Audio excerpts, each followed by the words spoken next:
So hey guys hello welcome to my channel. तर काल ना मी शॉपिंगला गेले आणि तेव्हा मग मी कालचा व्हिडिओ पोस्ट केला तेव्हा त्यामध्ये मेन्शन केलं की हा पार्ट 1 आहे. पार्ट 2 मध्ये मी दाखवलं मी काय शॉपिंग केलं आणि शॉपिंग असं भरपूर काय नाही. जसं आता 14 एप्रिल आलेली आहे तर त्याबद्दलच शॉपिंग वगैरे चालू होती आजची. तर काल मी एक साडी घेतली, साडी साडी घेतली तर ती साडी मी आता पिको फॉल वगैरेला दिलेली आहे. तर ती आता नाही दाखवून जाणार पण जेव्हा घालेल तेव्हा नक्की दाखवेल. त्यानंतर मी घेतला एक सुंदरसा असा हार.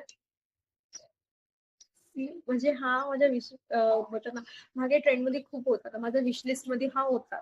So that's it guys. आम्ही जास्त मार्केटमध्ये नाही घेतलेला बिकॉज गर्दी तेवढी होती आम्हाला काही समजत नव्हतं. आणि जे आम्ही दुसरं काही डेकोरेशनचं घेतलं ते मी तुम्हाला दाखवते. बिकॉज आम्ही ना लास्ट टाइम जेव्हा दादरला गेलो तेव्हा बुद्धाची प्रतिमा घेतली होती आणि ती खूप सुंदर आहे. तर अजून ती स्थापित नाही केली आहे. सो ते करायचंय आम्हाला आणि आम्ही विचार केला ह्या 14 एप्रिलला करूया. सो त्याच्यासाठी थोडंसं डेकोरेशनचा सामान आणलं तुम्हाला दाखवते.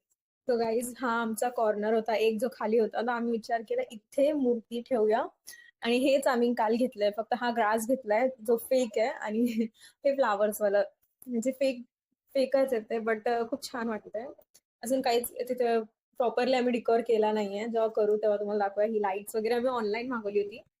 सो मूर्ती जेव्हा ओपन करू तेव्हा ब्लॉग तुम्हाला दाखवेल मी नक्की. सो या guys that's it for today's video आणि पुढे ब्लॉग्स नक्की येणार.